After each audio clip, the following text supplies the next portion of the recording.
All right, so Master of the Boards, Part 1, Internal Medicine, Neurology, Stroke and TIA.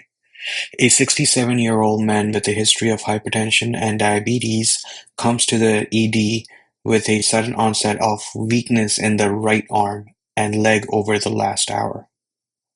Right arm and leg, okay.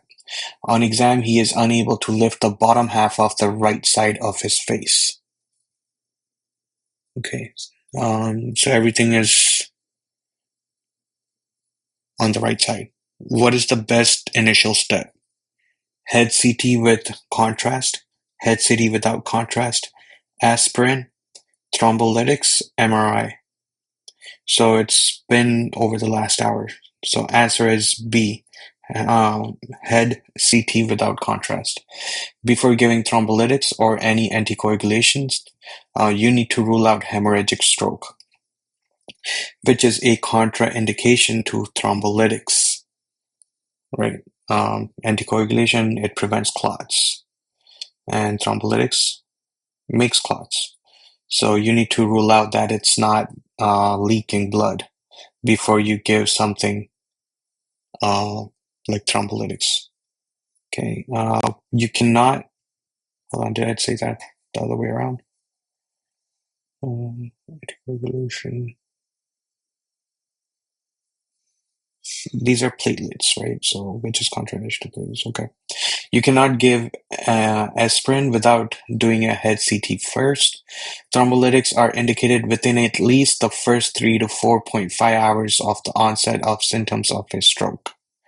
Remember, 20% of strokes are hemorrhagic. You do not need contrast to visualize blood. Contrast is used to detect cancer or infections such as abscess. So 20% of strokes are hemorrhagic. Okay, you do not need to visualize blood. Okay, so thrombolytics are indicated in 3 to 4.5 hours of onset of the symptoms of stroke. Okay, so here we will do CT without contrast because we do not need to visualize blood. Okay. Stroke and transient ischemic attack presents with the sudden onset of weakness on one side of the body. Weakness of half of the face and aphasia are common as well. Okay. Partial or total loss of vision may be present, which may be transient. The cause is decreased or altered cerebral blood flow. Stroke is distinguished from TIA based on time. Okay. With stroke, symptoms last more than 24 hours. There will be permanent residual neurologic deficits caused by ischemia, 80% of cases, or hemorrhagic 20%. Stroke spares the upper third of the face from the eyes up. Ischemic stroke can result from emboli or a thrombosis. Emboli presents with more sudden symptoms. Okay, so let me read that again. Stroke spares the upper third of the face from the eyes up. So this is how you differentiate between stroke and TIA.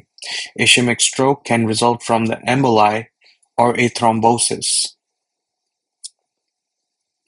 Emboli presents with more sudden symptoms. Okay, with TIA, okay. With TIA, symptoms last less than 24 hours and resolve completely. The other symptoms may be transient loss of vision in one eye. This is called amaurosis fugax or fugax, whatever that is. Okay, so it lasts less than 24 hours and resolves completely.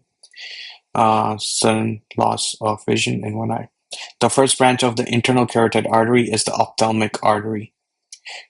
TIA is always caused by emboli or thrombosis and never caused by hemorrhage. Hemorrhage does not resolve in 24 hours. With stroke, the younger the patient, the more likely it is that the cause is vasculitis or hypercoagulable state. Okay, so that's if the patient is young, it's more likely the cause is vasculitis or hypercoagulable state. Okay. Cryptogenic stroke means there is no known etiology, it can be labeled cryptogenic only after carotid is less than 70% stenosis, echo shows no clot or vegetation, Holter, no AFib, implantable loop recorder, 1 to 6 months, no AFib. Okay. So if it's cryptogenic stroke, it means there's no known etiology. So it's basically a default after you rule out everything, right? So if carotid is less than 70% steno, echo is no, doesn't show any clot or vegetation. Holter also shows no AFib, and loop recorder shows no AFib either. So then you don't know what caused it basically. So then it's called cryptogenic stroke. Okay. Arterial lesions are a subtype of stroke and TIA. Subtype of stroke and TIA. Okay. On the step 3 exam, you will likely be asked to identify or localize a lesion based on characteristic symptoms. Okay. So anterior cerebral artery. These were, if I remember the homunculus, this is where the lower limbs were. Should I bring those up? No, let's just go from this. Anterior cerebral artery. Profound lower extremity weakness, contralateral in the case of unilateral arterial occlusion. So if it's singular, it crosses at the medulla, right? The fibers, so then it would be the contralateral one for the lower extremities if it's unilateral. Mild upper extremity weakness, contralateral in the case of unilateral arterial occlusion, personality change or psychiatric disturbance, and then also urinary incontinence. So these are symptoms for ACA. MCA or middle cerebral artery, profound upper extremity weakness, contralateral in the case of unilateral arterial occlusion. Okay, so this is going to be your upper extremity weakness. Then there's aphasia, whereas here it was personality change. Apraxia or neglect, that's the one where they don't care, I believe.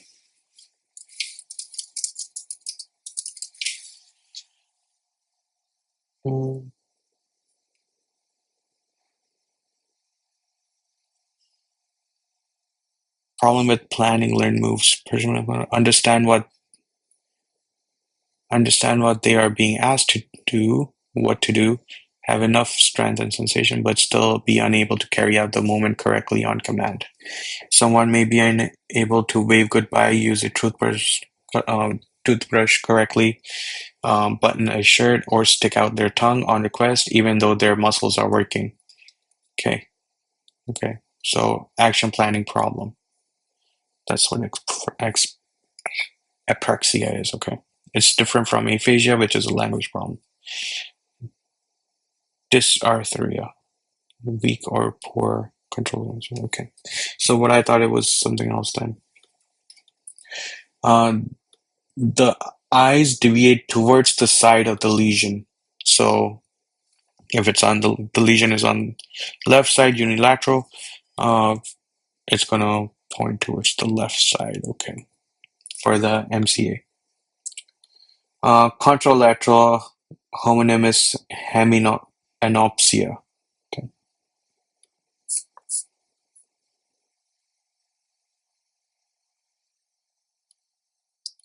Okay.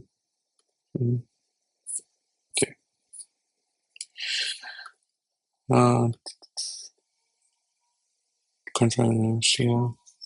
Okay. Let's go to PCA or posterior cerebral artery. This is prosopagnosia. This is the inability to recognize the faces. So this is on the back side, okay, of the sarcophagus. Posterior cerebral artery. Cool. Vertebral basilar artery. Vertigo. Nausea and vomiting more likely than with other strokes. Okay, nausea and vomiting are more likely here. Vertebrobasilar artery. Okay, so vertigo, nausea, drop attacks, loss of consciousness, vertical nystagmus, dysarthria, sensory changes in face and scalp, ataxia, bilateral findings.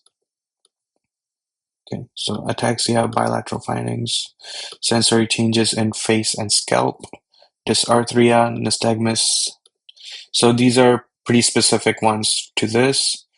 This is specific to the posterior one. If they can't recognize faces, can't do anything on command is MCA, and then personality changes for ACA. Okay. Coming to PICA, or posterior inferior cerebral artery. This is ipsilateral face, contralateral body, vertigo, and Horner syndrome. Okay, so here vertigo is here as well. This kind of overlaps then. It will be contralateral body, okay, and ipsilateral face. So this is where it's on the same side of the lesion. You will see symptoms on the face, but then opposite side, the other side on the body. Okay, so that's PICA. Whereas here it was contralateral eye findings, homonymous hemianopsia. Otherwise it was on the, oh yeah, this was also contralateral, okay. Okay. Lacunar infarct. This is absence of cortical deficits, ataxia, and Parkinsonian signs. Okay. There's also sensory deficits, hemiparesis, most notable in the face, and possible bulbar signs. Okay. What are possible bulbar signs?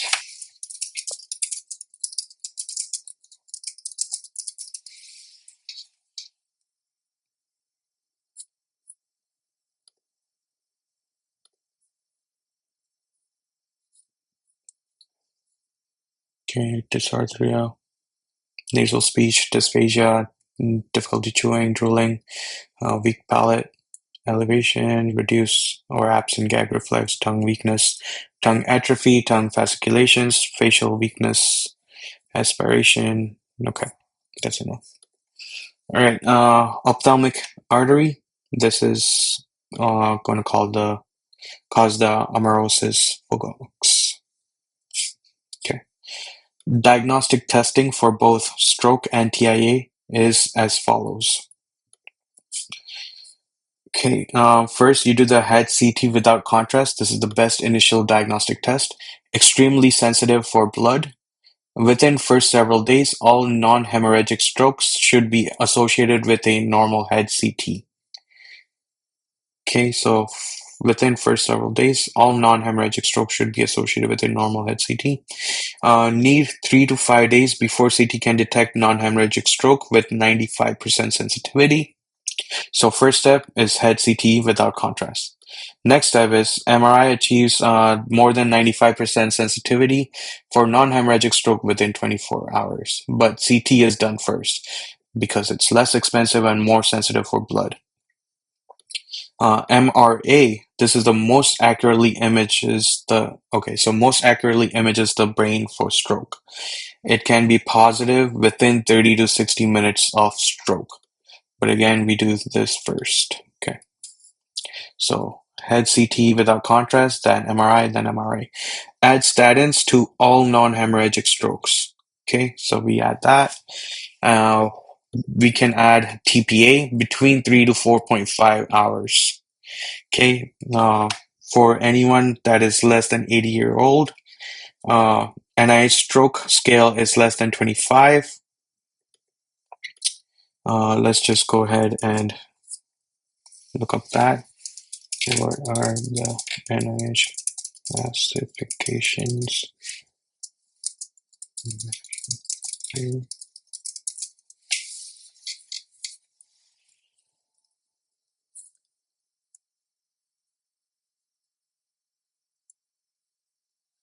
0 to non-stroke, no stroke symptoms to 1 to 4 minor, 5 to 15 moderate, 16 to 20 is moderate to severe, and 21 to 42 is severe stroke. So less than 25 would be anything below severe stroke, basically. Okay.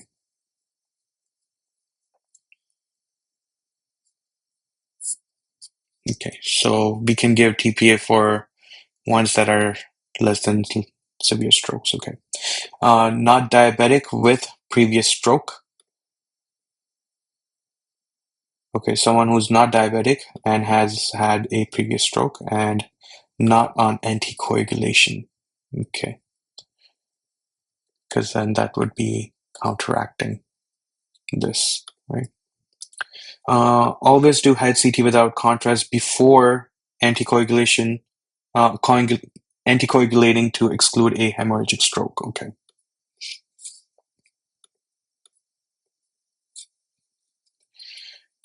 Treatment of stroke anti depends on the time elapsed since the onset of symptoms and whether thrombolytics (TPA) can be used.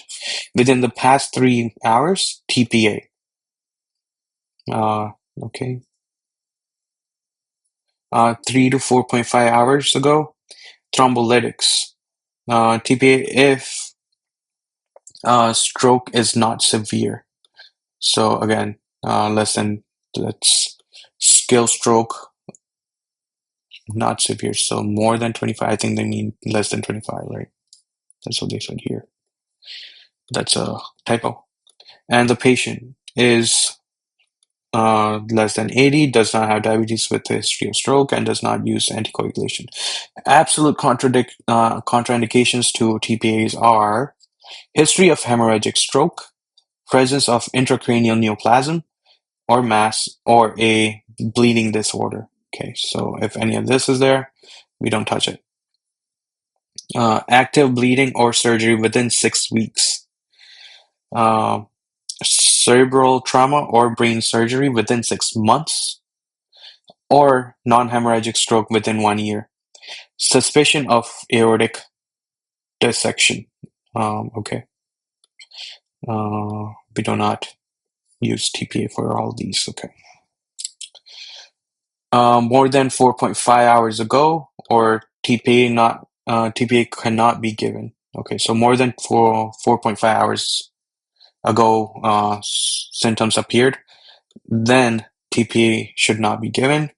What do we do then? We remove clot with the catheter. Useful up to 24 hours after stroke. This is not angioplasty. Angioplasty would rupture the vessel, whereas catheter pulls the clot out like a corkscrew. Okay, cool. For all non-hemorrhagic strokes, add statin. That was mentioned up here too. Non-hemorrhagic strokes, we add statin.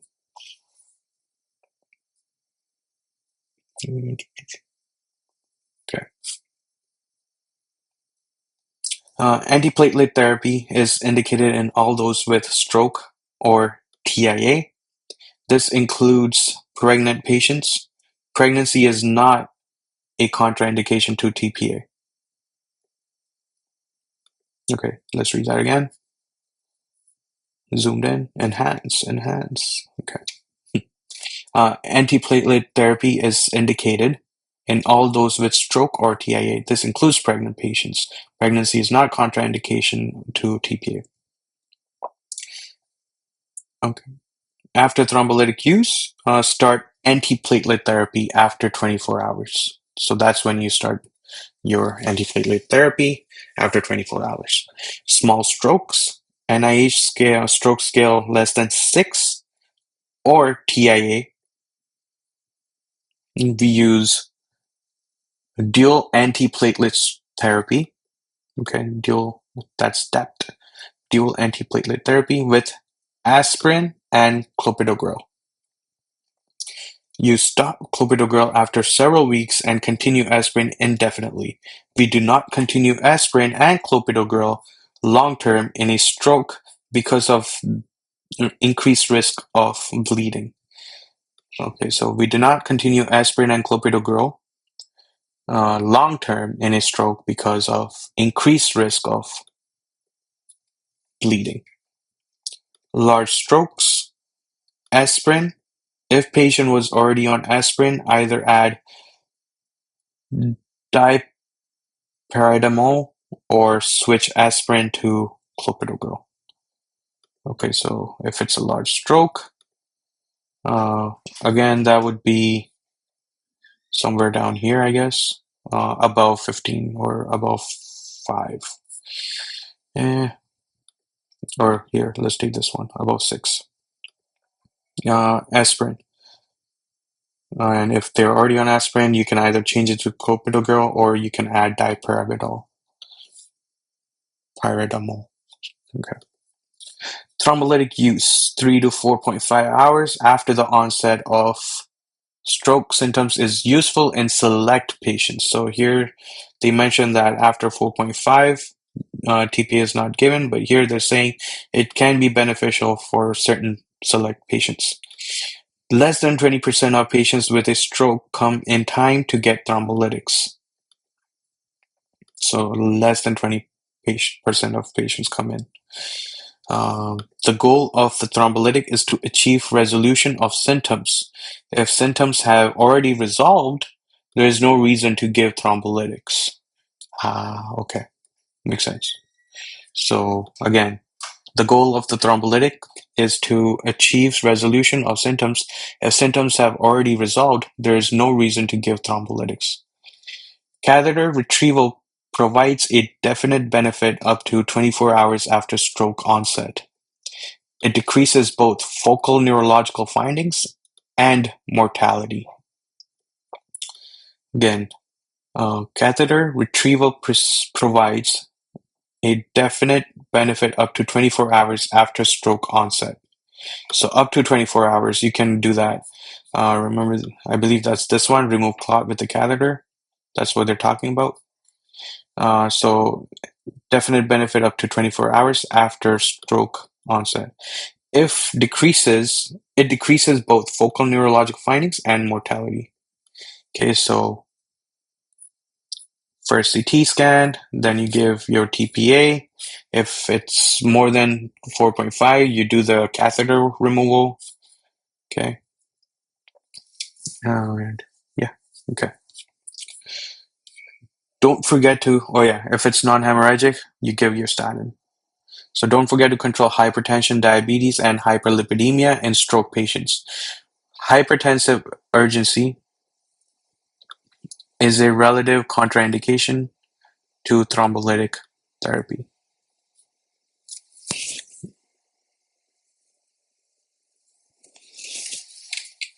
Okay. Oh yeah, and when do you start the antiplatelet therapy?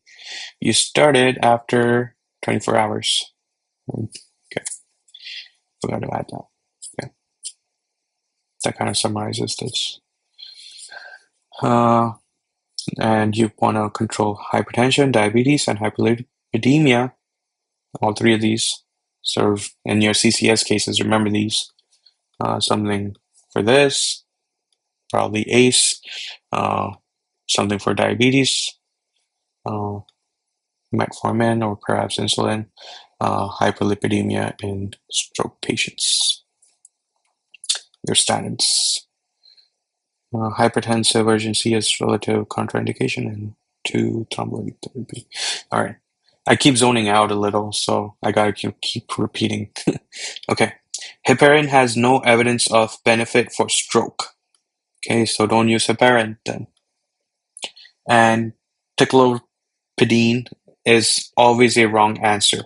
No advantage over clopidogrel and has more adverse effects like TTP and neutropenia. That's thrombolytic purpura, I think, and neutropenia. Okay.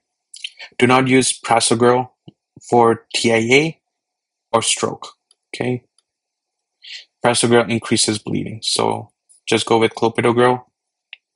Or if they're already on aspirin, you can add dipyridamole. Okay. When is closure of patent foramen ovale (PFO) the next step in management? When patient has an embolic appearing cryptogenic ischemic stroke and right to left shunt detected by bubble study. Okay, so that's when you do this. Okay. PFO closure is conducted in conjunction with antiplatelet therapy and is done with a percutaneous device. Okay.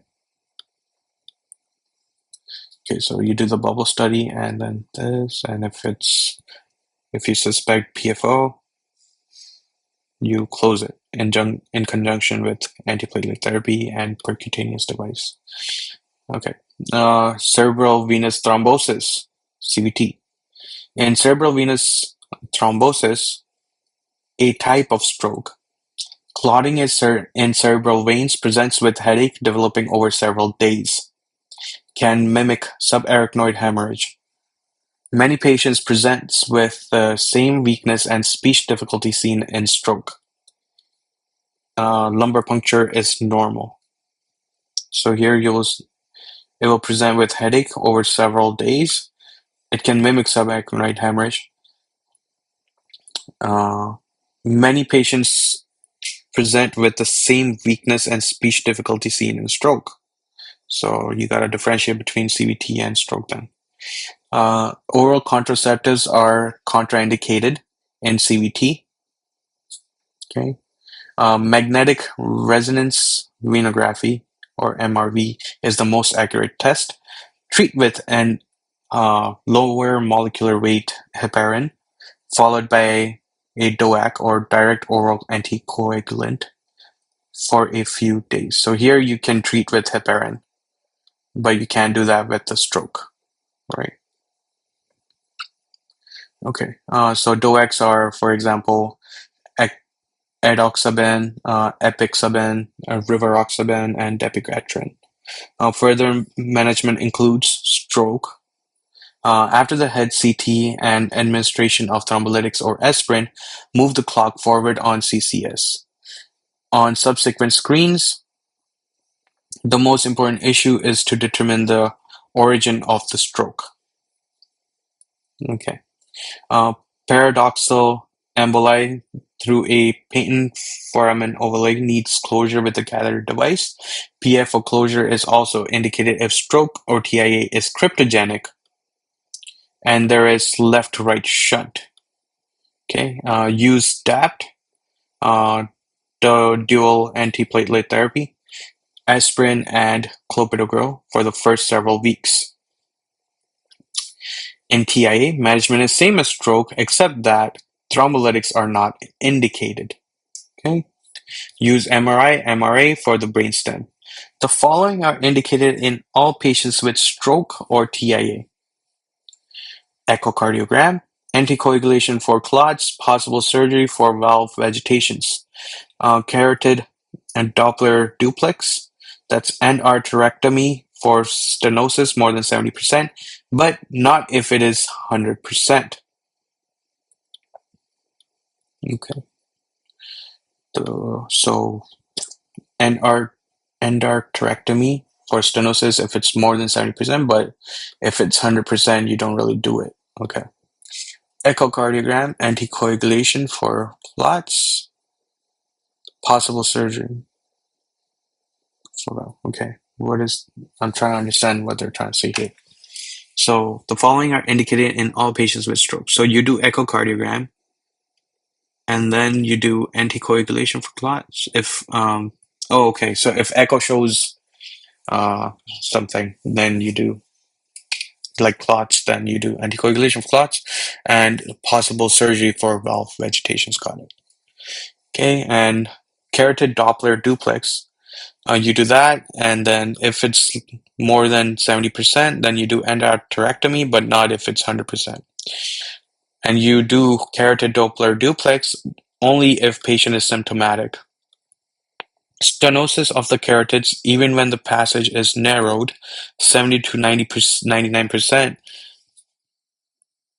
is not an indication for endarterectomy if patient is asymptomatic. Okay, so this is only if they're symptomatic, the endarterectomy. If they're asymptomatic, even with 70 to 99%, you still don't do endarterectomy. Okay. EKG and Holter monitor. If EKG is normal, DOACs are indicated for all stroke. TIA with a AFib or a flutter. Okay, so indicated for all strokes or TIA that are associated with AFib or a flutter. Okay. So if EKG is normal, you do Holter monitor, and then for strokes in this, okay. In young patients, age less than 50 with no past medical history of diabetes or hypertension, do sedimentation rate, VDRL or RPR ANA. Okay, so you do ESR and VDRL, ESR along with any one of these then, okay. VDRL, RPR, ANA, double-stranded DNA, protein C, protein S, protein factor V lane mutation, antiphospholipid syndromes. Right, because they said if it's young patient somewhere up here, chances are that it's going to be a hypercoagulable state or vasculitis, right? So you basically try to rule out any of those by doing RPRENA, protein C, protein S, protein factor V lane mutation, and antiphospholipid syndrome. Got it. Anterior stroke and middle cerebral artery strokes are managed the same way. 24 to 48 hour Holter is not enough to exclude AFib. So condition for hypertension, we set a goal to at least less than 140/90 in diabetic. Diabetes, same glycemic control as general population, which is less than 7% of A1C. Hyperlipidemia, LDL, less than 70 milligram per deciliter. Add statins for all non-hemorrhagic strokes. Okay, so less than 70 is LDL is for hyperlipidemia goal. Okay. On to the seizures. In seizures disorder, only the management of status epilepticus is clear. Status epilepticus therapy is as follows. All medications are intravenous.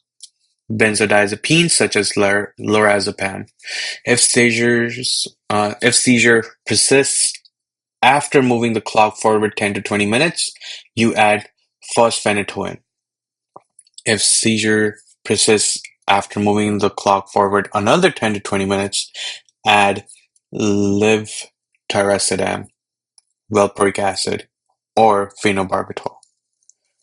If seizure persists after moving the clock forward another 10 to 20 minutes, add general anesthesia.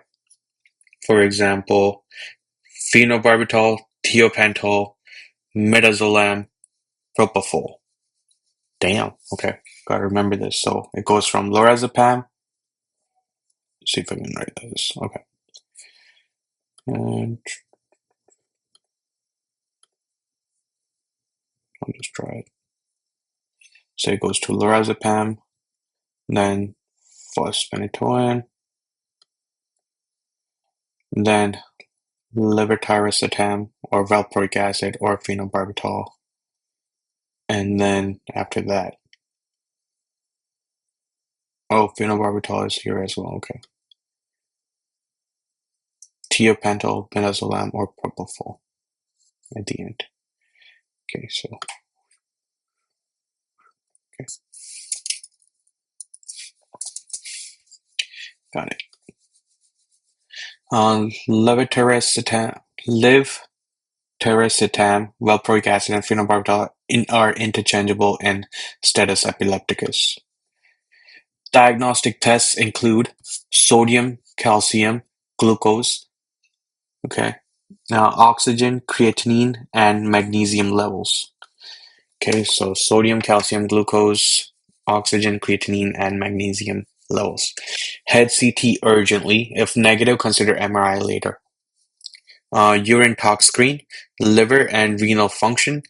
Electroencephalogram only if the other tests do not reveal the etiology. Neurology consults should be ordered for all seizure patients. On the exam, you will be asked your reason for the consult in 10 words or less. Liver failure and renal failure can cause seizures, but potassium disorders cannot. Okay. All right, so diagnostic tests again. Sodium, calcium, glucose, oxygen, creatinine, and magnesium levels. Head CT, if negative, consider MRI later. Urine tox screen, liver and renal function, electroencephalogram, only if the other tests do not reveal the etiology. Neurology consult should be ordered for all seizure patients. On the exam, you will be asked your reason for the consult in 10 words or less, and it could be liver failure and renal failure can cause seizures, but potassium disorders cannot. So CCS tip here is that on CCS, consultants never say anything. CCS is testing your knowledge of when you are expected to need help. Treatment is as follows. Single seizure, chronic anti-epileptic drug therapy is generally not indicated, with some expectations. Strong family history of seizures, abnormal EEG, status epilepticus that required benzodiazepines to stop the seizures, and uncorrectable precipitating cause. For example, brain tumor. Okay. Yep. Okay. Let's see how much time do I have left. 31 minutes. Okay. Again, for single seizures, chronic anti-epileptic drug therapy is generally not indicated, with some expectations. Strong family history of seizures, abnormal EEG, status epilepticus that require benzodiazepine to stop the seizure, or uncorrectable precipitating cause, for example, brain tumor. So for single seizure, you don't really do any drug therapy unless any of these happens to have occurred. Okay, chronic seizures. No single agent is the best initial therapy. So first line, again, it would be levetiracetam, valproic acid, carbamazepine, phenytoin, all equal in efficacy. Carbamazepine is also ineffective, but is associated with severe skin reactions. For example, Steven Johnson. That's HLA-B1502 testing can predict Steven Johnson. So you can try that one. Carbamazepine is also effective, but is associated with severe skin reaction. So before giving this, you would want to do this one. Okay. In pregnancy, most dangerous is valproic acid, while safest is levetiracetam or lamotrigine. OCPs. OCPs or estrogen increases metabolism of lamotrigine to ineffective levels. Okay, didn't know that. Second line is gabapentin, phenobarbital, lacosamide, zonisamide. Okay, probably gonna remember the first two. Ethosuximide, best for absence or petit mal seizures. Carbamazepine, most often associated with hyponatremia. Phenytoin decreases folate levels. Yes. So carbamazepine most associated with hyponatremia. So if there's that, you got to check for sodium anyways. Right. So this was the step. Benzodiazepine first, lorazepam for status epilepticus, right? And then 10 to 20 minutes, if it's not resolved, you go to fosphenytoin. 10 to 20 minutes after that, tiracetam or phenobarbital or valproic acid. And then again, after 10 to 20 minutes, if it's not resolved, you go to general anesthesia like phenobarbital, thiopental, midazolam, or propofol. Okay. On to Parkinson's disease. Parkinson's disease is predominantly a gait disorder. Symptoms include trembling, shaking with a slow, abnormal, festinating gait. Orthosis is often seen. orthostasis is often seen. Drugs that worsen Parkinson disease include antiemetics that inhibit dopamine, such as metoclopramide, prochlorperazine, and antipsychotics. Physical findings include cogwheel rigidity, everything is slow bradykinesia, resting tremor resolves when patient moves or reaches for something. So resting, there's tremor, but when their intent is intended, then it's not there. It resolves. Okay. Hypomimia, a mask-like underreactive face. Uh, Micrographia, small writing. Orthostasis, intact cognition and memory. So memory and cognition is intact. There are no specific diagnostic tests to confirm PD. Scanning the head excludes stroke. Adverse effects of cholinergic agents. Adverse effects of anticholinergic agents are memory loss, constipation, glaucoma, and urine retention. Excuse me, sorry. Treatment is as follows: mild disease, anticholinergic, for example, benztropine or trihexyphenidyl, if ages less than 60 to 70, amantadine, if ages more than 60 to 70. Okay, so for mild disease, you give anticholinergic like benztropine or trihexyphenidyl. If their age is less than 60 to 70, if they're above 60 to 70, you give amantadine. Has fewer side effects than anticholinergics, so better for older patients. This way you can avoid cholinergic crisis, right? Like all these stuff.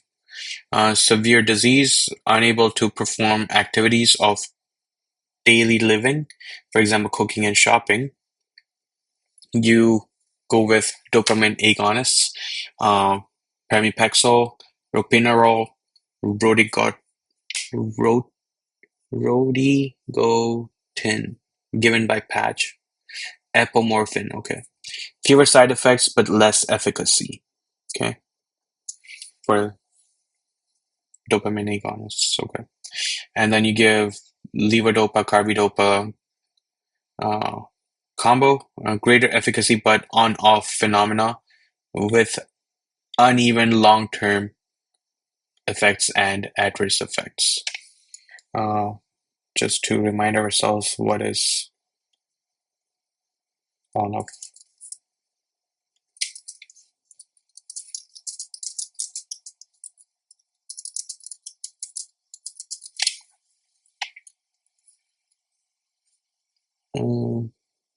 It refers to sudden unpredictable switching between on-state, medication is working good, lesson is off-state, medication not working, key feature unlike sampling error. Why it happens over time, brain dopamine neurons continue to degenerate, the brain loses its ability to store and buffer dopamine. So levodopa causes fluctuating dopamine levels, fluctuating motor response. Okay. Okay. If these medications cannot control the patient's symptoms, then use COMT inhibitor, that's tolcapone, entacapone, opicapone, to block the metabolism of dopamine and extend the effect of dopamine-based medications. By themselves, they are not effective. MAO inhibitor, selegiline, razagiline, or argiline, selegiline, safinamide. Deep brain stimulation when medical therapy does not control symptoms. Okay. So if these medications cannot control the patient's symptoms by themselves, then you do these. Shy-Drager syndrome is Parkinson disease characterized. Okay, they mean in. Shy-Drager syndrome in PD characterized by orthostatic hypotension. Add fludrocortisone or midodrine. Fludrocortisone is pure mineralocorticoid aldosterone, and midodrine is an oral alpha-1 agonist raising blood pressure.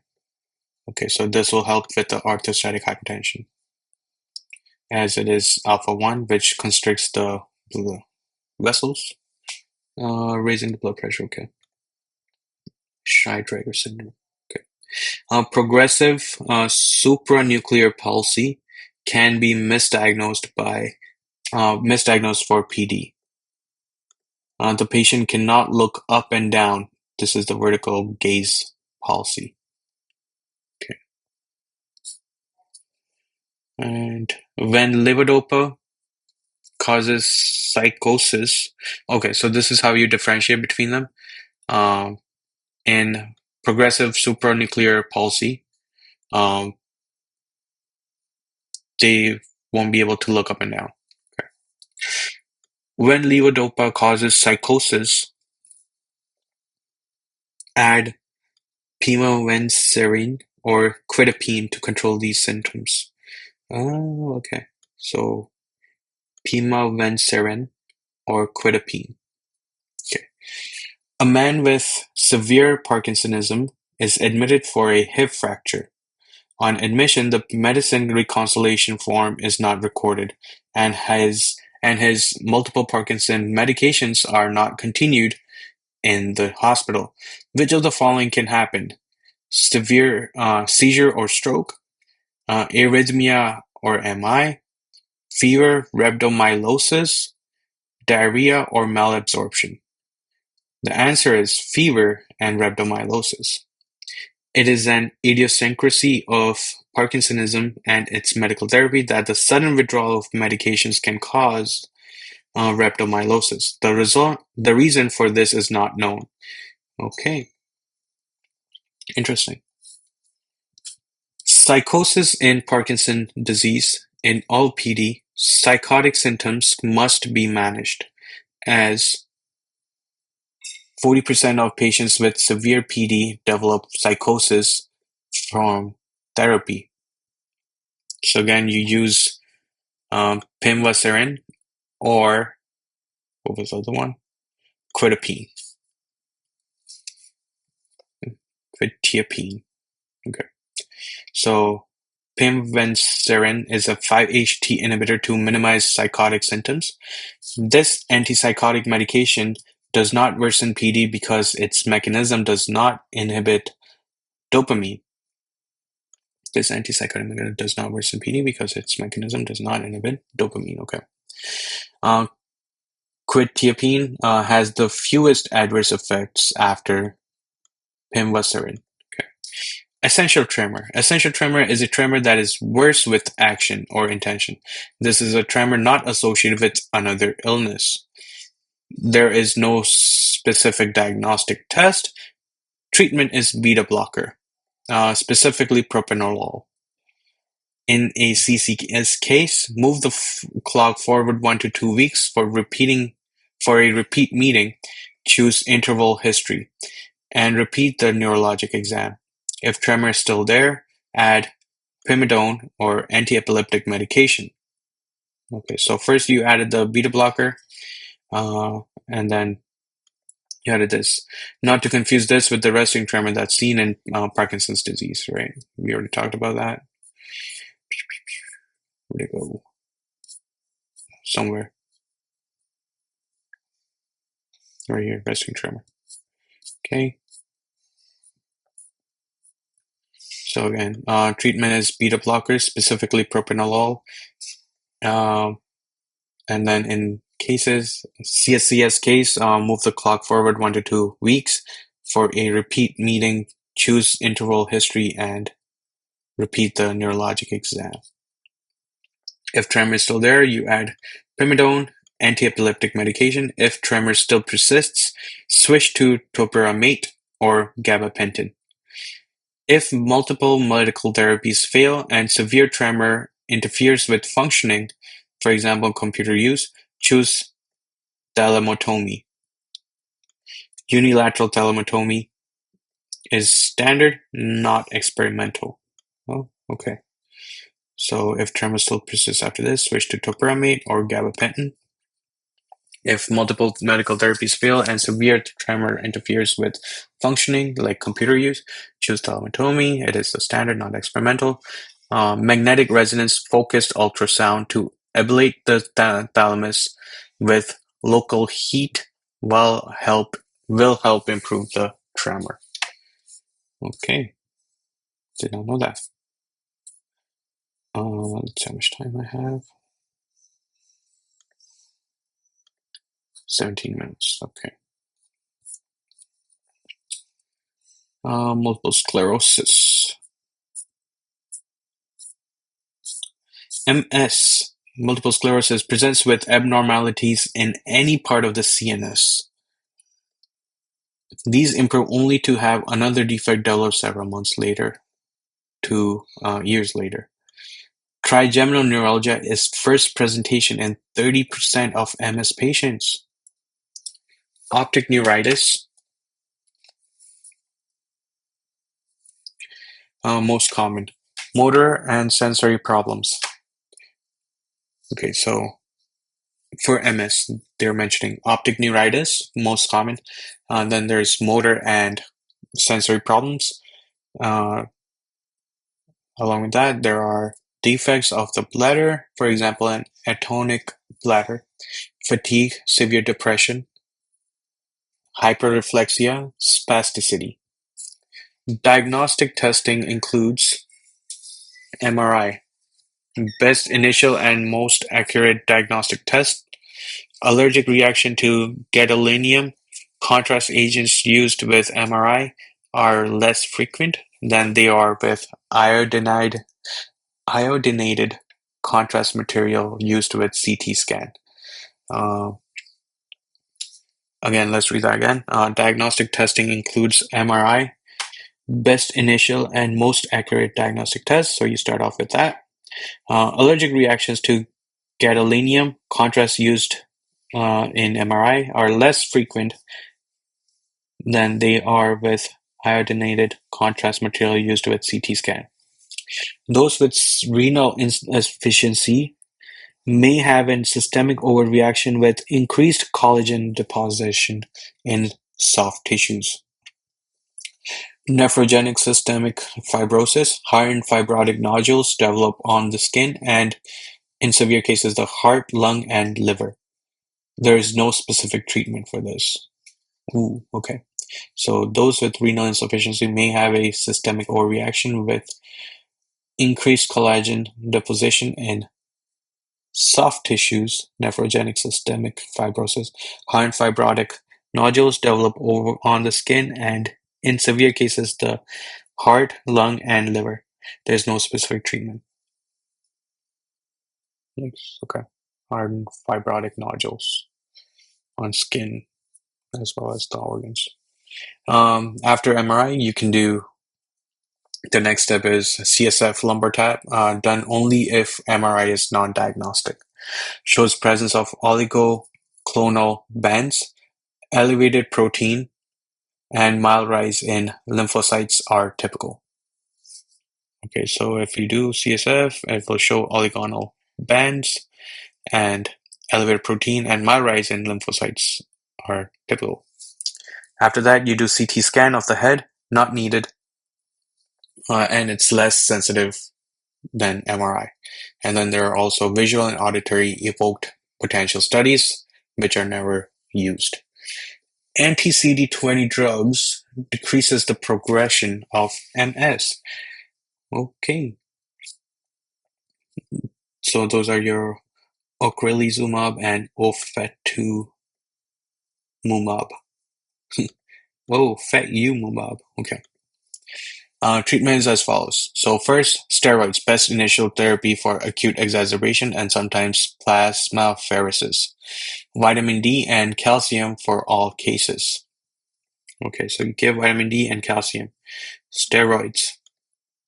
Disease-modifying therapy. Okay. So that's your anti-CD20 drugs that are disease-modifying, which are ocrelizumab and ofatumumab.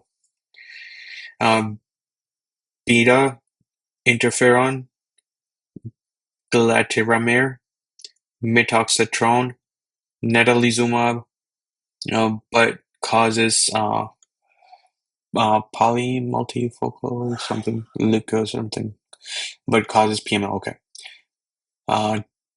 Daclizumab, fingolimod, or dimethyl fumarate. Oof. Okay. Elimtuzumab, anti-CD52 drug that inhibits lymphocytes and deters progression. Amantadine, or for fatigue. Dalfampridine to increase walking speed. Baclofen or tizanidine for spasticity. Okay, so amantadine for fatigue, dalfampridine to increase walking speed, and baclofen or tizanidine for spasticity. Topical spastic paresis caused by HTLV1 is like MS for the legs only. I think it says caused by HTLV1 is like MS, but only for the legs. Okay. This is going to take time to remember. Okay, so first you do steroid, then vitamin D and calcium, then you do the DMARDs, the ocrelizumab, ofatumumab, then beta interferon, then elimituzumab or natalizumab, and then elimetuzumab, then amantadine, dalfampridine, then baclofen or tizanidine. Okay, and these are for MS. Okay, neuromyelitis optica. This CNS disorder involves the eye and spinal cord, but spares the brain. Involves the eye and spinal cord, but spares the brain. Diagnosis with antibodies to aquaporin 4, and treat with steroids, then equilizumab and rituximab, whatever. So, okay, steroids, and then you give these and this. Okay. Dementia, fun. With dementia syndromes, all patients have memory loss. All patients with memory loss must receive head CT, B12 levels, thyroid function testing, T4 and TSH, and RPR or VDRL. Okay, this is for all patients with memory loss. Let's take a break here, actually. Okay, so Alzheimer's disease. Alzheimer's disease presents with slowly progressive memory loss exclusively in older patients age more than 65. There are no focal deficits such as motor or sensory problems, but patients do develop apathy and after several years, imprecise speech. Exercise slows the progression of dementia. Alzheimer's disease is diagnosis of exclusion. The best diagnostic test is the head CT scan showing diffuse symmetrical atrophy. Treatment is anticholinesterase medication like donepezil, rivastigmine, and galantamine. Memantine provides only modest benefit. Combinations are not effective. Preventing falls in the elderly is essential, as a fall in that population is far more deadly than a myocardial infarction. Strength training and exercise are the only proven way to prevent falls. Nearly any form of exercise help, like walking, yoga, tai chi, dancing, and weight training. Screening for visual problems and removing tripping hazards in the home should be done as well. Frontotemporal dementia or PIC disease, personality and behavior become abnormal first. Memory is lost afterward. Movement disorder is not present. Head CT and MRI shows focal atrophy of the frontal and temporal lobes. Treatment is the same as for Alzheimer's disease, but the response will be less. So anticholinesterase medications here as well. Okay. And strength training.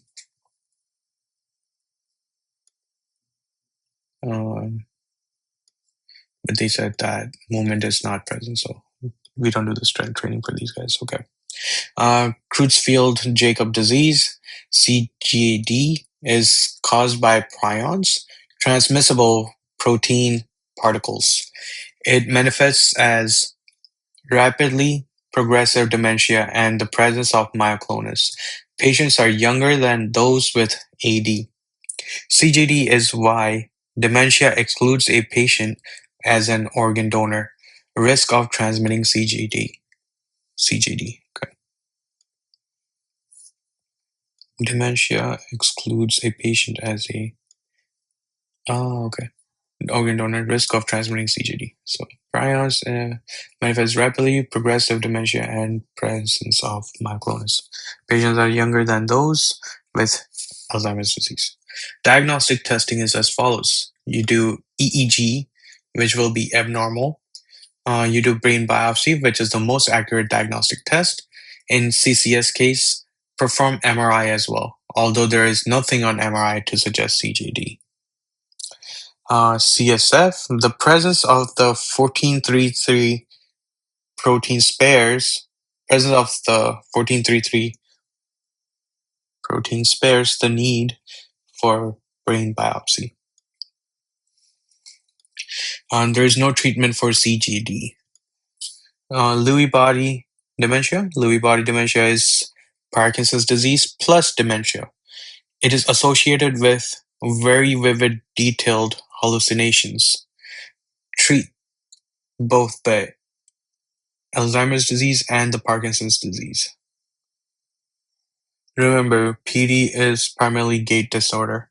So Lewy body dementia equals 80 plus PD plus visual hallucinations. So for AD, remember there was memory loss. There's no focal deficits like motor or sensory, right? Develops apathy over several years, and imprecise speech is there. Plus the movement disorder, plus hallucinations will be your presentation for Lewy body dementia. Normal pressure hydrocephalus. This is wet, weird, wobbly, right? This condition generally presents an older male. But it can affect women as well.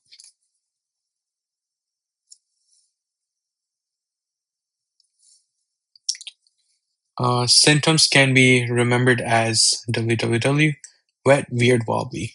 Wet, urinary incontinence, weird, which is dementia, and wobbly is your white-based gait or ataxia. Diagnostic testing includes CT of the head. Lumbar puncture will show normal pressure, and this should be done on CCS. Treatment is placement of a shunt. Symptoms improve with CSF removal. So treatment is placement of shunt, and symptoms improve with CSF removal. Huntington disease or chorea. Huntington disease presents in a young patient, age 30s, far below the age of Alzheimer's disease. On the exam, you will likely be asked about family history. Symptoms are the following.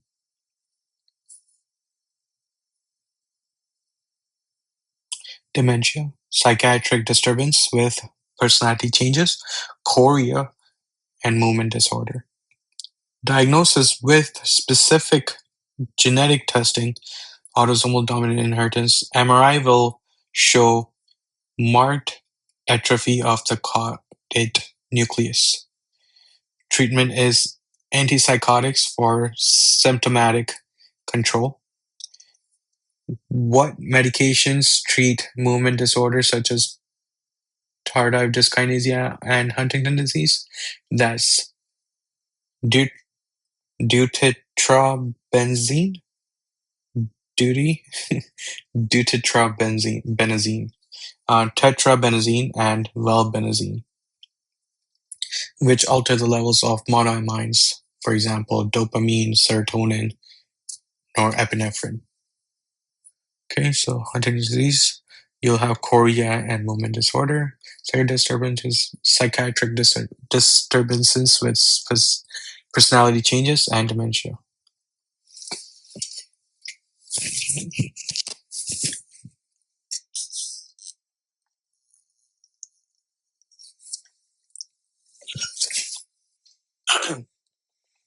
Okay, headache, migraine. Of migraine, 60% are unilateral and 40% are bilateral. Triggers include cheese, caffeine, menstruation, and OCPs. Cheese, caffeine, menstruation, and OCPs. Okay. The following symptoms may precede the headache: aura of bright flashing lights, scotomata, and abnormal smells. Diagnostic testing is head CT or MRI when the headache has any of the following characteristics: sudden and or severe, onset after age 40, associated with focal neurological findings. Okay. Abortive therapy is as follows. Triptans or ergotamines. All triptans are interchangeable for aborting acute migraine. So these are your sumatriptans, elmatriptans, elatriptans, naratriptan, and zolmitriptan. Calcitonin gene-related peptide or CGRP antagonists. These are remigepant and ubrogepant. CGRP drugs do not cause vasospasm, safe in CAD and hypertension. 5-HT agonists, lasmiditan. 5-HT agonists do not cause vasoconstriction. If status migraneus or cannot give triptans or ergotamine, dopamine antagonists like prochlorperazine, metoclopramide, or chlorpromazine. All can prolong QT, all can worsen Parkinson disease. Use with diphenhydramine to prevent dystonic reaction. Transcranial magnetic stimulation may be needed for acute migraine if other treatments do not work. Okay. Preventive therapy requires several weeks to take effect. When more than 4 headaches per month, give prophylactic therapy with beta blockers, propranolol. CGRPs, erinumab, feminizumab, canizumab, eptinizumab. Okay. And alternative prophylactic medications are CCBs, tricyclic antidepressants, or AEDs, such as topiramate or valproic acid. Dopamine antagonists, antiemetics that treat status migrainous, not responsive to triptans.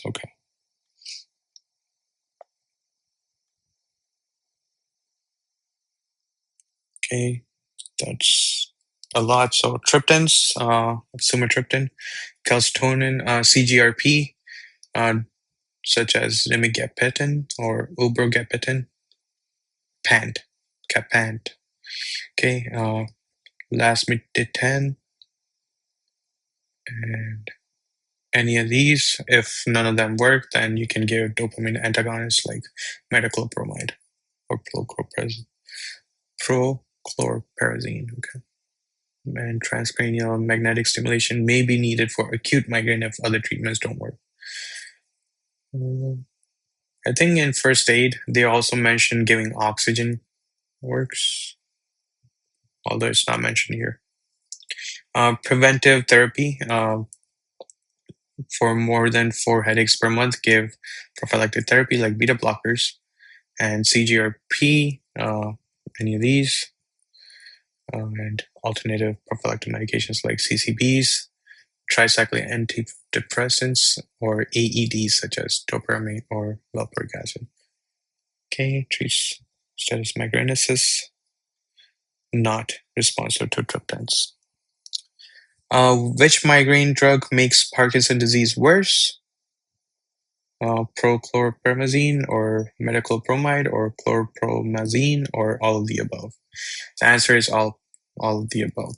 All worsen Parkinson disease symptoms because all are antidopaminergic. Basic science correlate. Mechanism triptans. Migraine is thought to be vasoconstrictive, vasoconstriction followed by vasodilation, then pain. Triptans constrict vessels.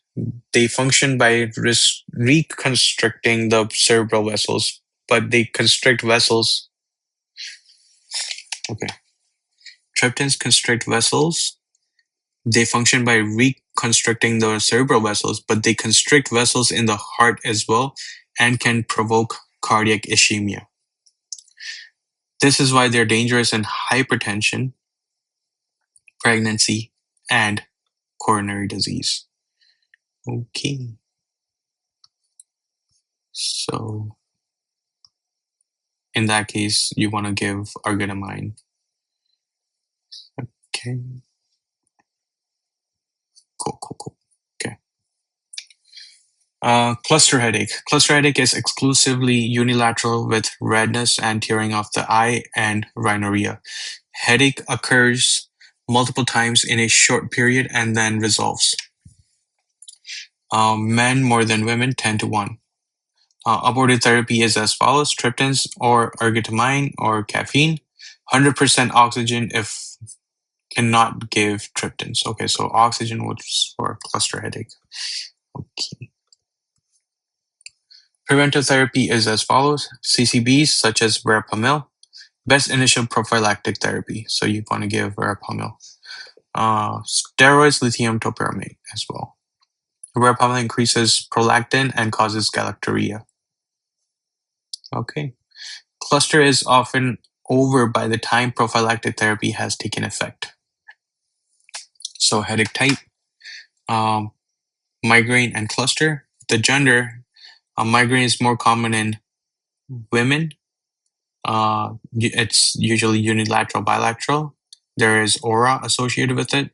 Abortive therapy includes triptans, CGRP agonists, and lasmitinib. And prophylactic therapy is propranolol, CGRP antagonists. Whereas for cluster, it's more common in men. It's only unilateral. There's tearing and redness of the eye, rhinorrhea. There's no aura. Abortive therapy is triptans, 100% oxygen, and prophylactic therapy is verapamil, lithium, and steroid. Temporal or giant cell arteritis, GCA. Temporal arteritis presents with jaw claudication and tenderness of the temporal area. Diagnostic testing includes ESR and temporal artery biopsy, most accurate diagnostic test. Give steroids first and fast if these are available. A delay may result in permanent vision loss. Use tocilizumab. This is interleukin 6 antagonist, which is the inflammatory marker, to reduce the use of steroids. Pseudotumor cerebri. Look for an obese young woman with headache and double vision. On exam, there is papillary edema, but normal CT and MRI. Vitamin A use is suggestive. Okay. Pseudotumor equals headache plus. Sixth nerve palsy. That's lateral rectus palsy. Visual field loss, transiently obscure vision, and pulsatile tinnitus. Lumbar puncture with opening pressure measurement, most accurate diagnostic test. So it will show a markedly elevated pressure. LP does not increase risk of herniation in pseudotumor cerebri. Treatment is weight loss and acetazolamide. Topiramate may help reduce weight and headache pain. If those fail, consider surgery for VP shunt and optic nerve sheath fenestration. Excuse me. That's just me drinking water. Intracranial hypertension. Okay, hold on. So for this, treatment was weight loss and acetazolamide. Topiramate may help reduce weight and headache pain. If those fail, consider surgery for VP shunt and optic nerve sheath fenestration. Intracranial hypertension from CSF leak after LP. Look for orthostatic headache. MRI abnormal. 80% of cases confirmed with low CSF pressure. That is less than 60 mmHg. So from CSF leak, intracranial hypertension, CSF leak after LP. Look for orthostatic. Okay, so it happens after CSF leak from lumbar puncture. Look for orthostatic headache. MRI is abnormal in 80% of the cases. You can confirm with CSF pressure, which is going to be lower than 60 mmHg. Treatment is blood patch to close off the leak. Okay. CNS infections. When a CNS infection is suspected, perform a head CT before a lumbar puncture in the following circumstances. If there is focal neurologic deficit, presence of papillary edema, there's seizures, there are seizures or altered consciousness. If these findings are present, get blood cultures and start empiric antibiotic therapy before ordering the head CT.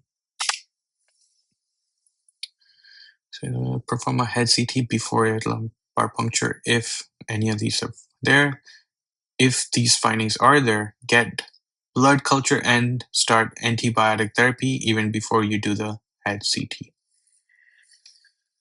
Okay. Bacterial meningitis. A 45-year-old man comes to the emergency department with fever, headache, photophobia, and stiff neck. What is the best next management? LP, head CT scan, ceftriaxone and vancomycin, penicillin, or move to ICU? The answer is lumbar puncture. When you suspect bacterial meningitis, administer antibiotics quickly. Do blood cultures stat simultaneously with LP or immediately prior. Penicillin can never be used as empiric therapy for meningitis. It is not sufficiently broad in coverage to be an effective empiric therapy. In this case, there is no indication to do a CT. Vaccination for group B meningococcus is given at age 10 to 25. The most accurate diagnostic test is a culture, but you cannot wait for the results of the culture before starting therapy. Preliminary analysis of the cerebrospinal fluid is useful. So most accurate diagnostic test is a culture, but you cannot wait for the result of culture before starting therapy. Preliminary analysis of CSF is also useful. So gram stain is only 50 to 60% sensitive for bacterial meningitis, so a negative stain does not exclude it. On the other hand, a positive gram stain is extremely useful and specific. Gram-positive diplococci is pneumococcus, most common bacterial cause. Gram-negative diplococci is Neisseria. Gram-negative theomorphic coccobacillar organism, uh, Haemophilus, or gram-positive bacilli is going to be your Listeria that causes meningitis. Okay. Uh, Elevated CSF protein is of marginal diagnostic benefit as it is non-specific. Any form of CNS infection can elevate the CSF protein. A normal CSF protein level essentially excludes bacterial meningitis. Glucose less than 60% of serum level is consistent with bacterial meningitis. Okay, so glucose less than 60%. CSF cell count, best initial diagnostic test, not as specific as a culture, but available much sooner. Cell count with a differential is much more specific than an elevated CSF protein. If thousands of neutrophils are present in CSF, start IV ceftriaxone, vancomycin, and steroids. Steroids have been associated with a decrease in mortality in bacterial meningitis. Add ampicillin if immunocompromised and at risk of listeria. Okay, so CSF best initial diagnostic test. Most accurate diagnostic test is culture. The gram stain has poor sensitivity but good specificity for bacterial meningitis. Okay. CSF cell count is the most important criterion to determine the need to treat a patient. Thousands of polyps, neutrophils indicate bacterial meningitis until proven otherwise.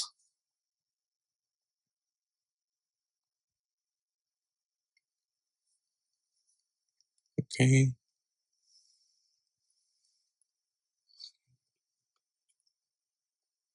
So you got to do CSF cell count. This is going to determine if you need to treat the patient. And if there are lots of neutrophils, it indicates that it does. Okay. Cryptococcus. The onset and duration of cryptococcal infection are much slower than in bacterial meningitis. It may not give severe meningeal signs such as neck stiffness, photophobia, and high fever all at the same time. Look for an HIV positive patient with less than 100 CD4 cells. Cryptococcal antigen, which is the most accurate diagnostic test. Treatment is amphotericin and 5-flucytosine, followed by oral fluconazole. If CD4 count does not rise, continue fluconazole indefinitely. Okay, so if CD count is less than 100 in HIV positive, and you have bacterial meningitis, it's usually cryptococcal. Treatment is amphotericin and 5-flucytosine. And if the CD count doesn't increase, you continue fluconazole. Followed by oral fluconazole, sorry, and then you continue that. If CD count rises above 100, then fluconazole can be stopped. Postpone the start of antiretroviral therapy for a first few weeks to reduce the risk of immune reconstitution. Again, postpone the start of antiretroviral viral therapy for a few weeks to reduce the risk of immune reconstitution. Okay. Lyme disease. Look for a patient who has recently returned from a camping or hiking trip. Tick exposure is remembered only by 20% of patients. Symptoms include joint pain, seventh cranial nerve palsy, and a rash with central clearing target lesion. Note that seventh cranial nerve is not CNS. Okay. That's the facial nerve, right? Okay. There are no characteristic CSF findings to confirm a diagnosis of CNS Lyme. Specific serology or Western blot testing on the CSF is the most accurate diagnostic test. So you will have to do Lyme disease serum test on CCSKs or Western blot testing, whatever it's called. And then treatment is IV ceftriaxone or penicillin. Okay. Rocky Mountain spotted fever. Look for camper or hiker with a rash that starts on the wrist and ankles and moves centripetally towards the center. Fever, headache, and malaise precedes the rash. Tick bite is remembered only by 60% of patients. Diagnosis with specific serology. You did, okay. And doxycycline is the most effective therapy. Cool. Tuberculous meningitis. It is very difficult to be precise about diagnosing TB meningitis. Look for an immigrant with a history of lung tuberculosis. The presentation is very slow over weeks to months. Very high CSF protein level.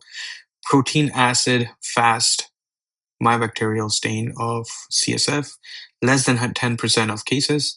For acid fast culture, you need 3 high volume taps that are centrifuged. Yikes, okay. So again, it is very difficult to be precise about diagnosing TB meningitis. Look for immigrants with a history of lung tuberculosis.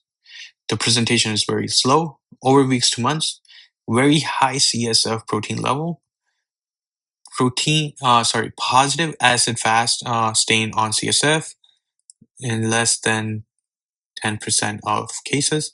For acid fast culture, you need 3 high volume taps that are centrifuged. If the case describes fever, headache, and neck stiffness over hours, it is not TB. Okay, so that's how you differentiate between this and the bacterial one. Okay, culture is most accurate diagnostic test in TB of CSF, but it will take weeks. PCR is the most accurate test you can get quickly. Head CT is normal in meningitis. Treatment is the ripe rifampin, isoniazid, pyrazinamide, and ethambutol, as you would give for pulmonary TB, but add steroids and extend the length of therapy longer. Ethambutol has poor CNS penetration, and fluoroquinolone could be an answer choice for the treatment of TB meningitis. And they said could be, so they're not sure. Okay. Viral meningitis. Viral meningitis is oftentimes a diagnosis of exclusion. There is a lymphocytic pleocytosis in the CSF. There is no specific treatment. Okay, lymphocytic pleocytosis. Okay, but there's like the sugar, what was it? The protein levels, the glucose levels, and the type of cells that are seen that can point towards viral meningitis. So opening pressure is usually normal, and there's increase in lymphocytes. Protein is usually normal or increased, and glucose is normal in viral meningitis.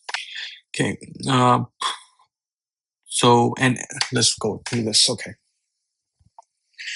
An elderly man comes to emergency department with a fever, headache, a stiff neck, and photophobia. He is HIV positive at less than 50.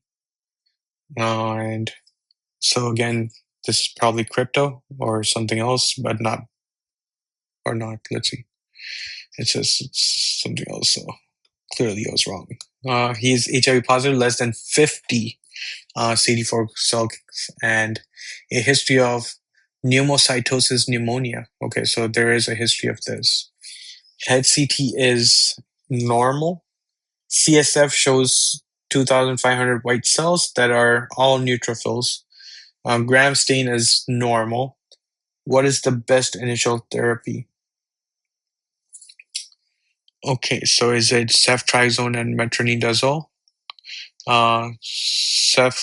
cefoxitin and mefloquine, or ceftriaxone, ampicillin, and vancomycin, fluconazole, or amphotericin? So the answer is C. That's ceftriaxone, ampicillin, and vancomycin. Listeria monocytogenes is a cause of meningitis that is not adequately treated by any form of cephalosporin. Ampicillin is added to the usual regime of ceftriaxone and vancomycin to cover listeria.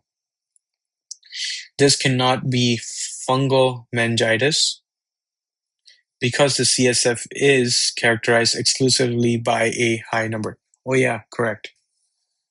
Because it's neutrophils. So it has to be bacterial. Okay. Sneaky. Okay. So that was important there. Neutrophils are not consistent with fungal meningitis. Also, fungal and TB meningitis have similar presentation in CSF. They both have increased opening pressure, increase in lymphocytes, increase in protein, and decrease in glucose. So there's that. The only difference between these and bacterial are the types of cells that are seen.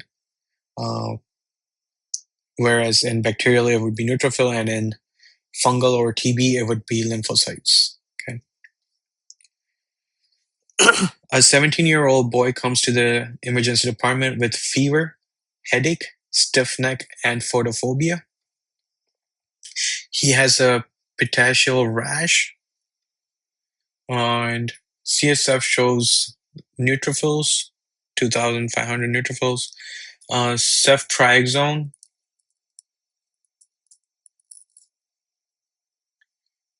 and vancomycin are started. What is the next step in management? Is it test for HIV? Wait for results of culture, add ampicillin, droplet isolation, and prescribe rifampin for close contact. So that's again bacterial meningitis, right? You give ceftriaxone and vancomycin and rifampin to your close family members. So fam for family, right? So when an adolescent presents with a petechial rash and increased neutrophil on CSF, it is suggestive of Neisseria meningitis. These patients should be placed on droplet isolation, and close contact should receive prophylaxis. These happen because of close quarters, right, and the trenches or dorm rooms.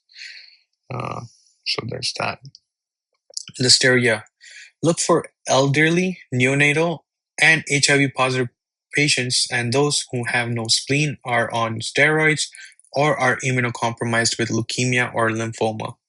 There will be elevated neutrophils in the CSF.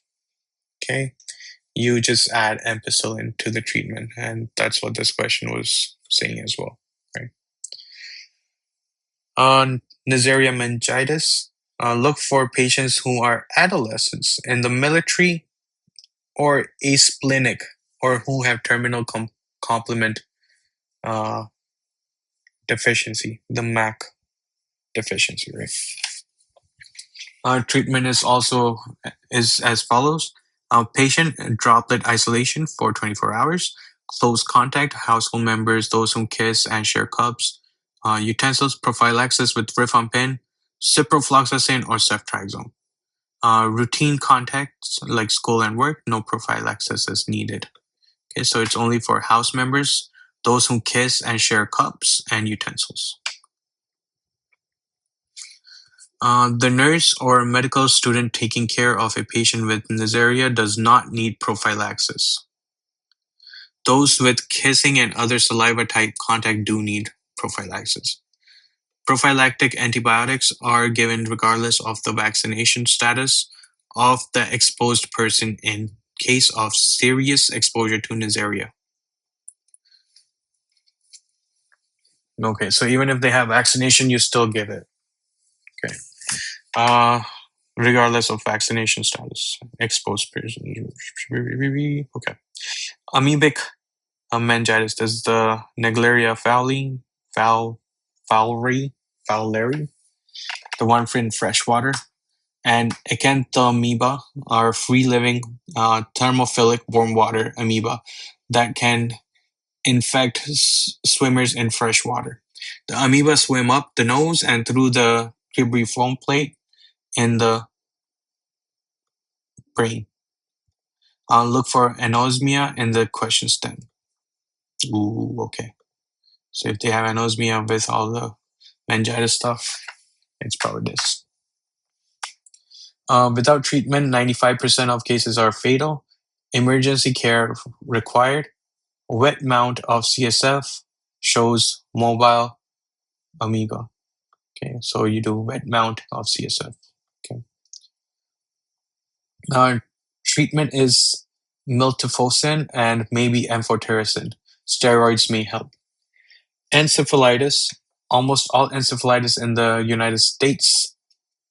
Okay, so again, miltefosine and maybe amphotericin and steroids. Okay. Almost all encephalitis in the United States is caused by herpes simplex. The patient does not have to recall a herpes infection in the past for the condition to be herpes encephalitis. Varicella is a treatable form of encephalitis. Look for a patient with fever and altered mental status over a few hours. If the patient also has photophobia and a stiff neck, you will not be able to diagnose encephalitis. So if they have photophobia and stiff neck, that's meningitis, not encephalitis. Okay, now look for patient with fever and altered mental status. So fever plus confusion equals encephalitis. Okay, so again, here, herpes simplex causes it, and varicella is the treatable form of encephalitis. Testing includes head CT scan. This is the best initial diagnostic test. PCR of the CSF for herpes simplex virus and varicella. Okay, now these are the most accurate diagnostic tests. Brain biopsy is the most common wrong answer on questions about encephalitis diagnosis. A brain biopsy is not necessary. Do a PCR instead. Brain biopsy, you do it where? In the Creutzfeldt Jacob 1, whatever it was, CJD disease, right? Okay. Now, treatment is acyclovir for both HSV and VZV, so that's easy to remember. With acyclovir resistant patients, use foscarnet. Okay, if acyclovir don't be working, you give foscarnet. Basic science correlate. Mechanism of acyclovir. Acyclovir, valcyclovir, famciclovir, and ganciclovir all have the same mechanism. It's to inhibit DNA polymerase. All need to be activated by thymidine kinase except for foscarnet. This is why ganciclovir cannot be used to treat acyclovir-resistant herpes, and why foscarnet with a different mechanism is used instead. Okay, on to autoimmune NMDA encephalitis. Fever, headache, confusion, normal head, CT like any encephalitis, psychiatric and behavioral symptoms, paranoia, delusions and dystonias, ovarian teratomas in history.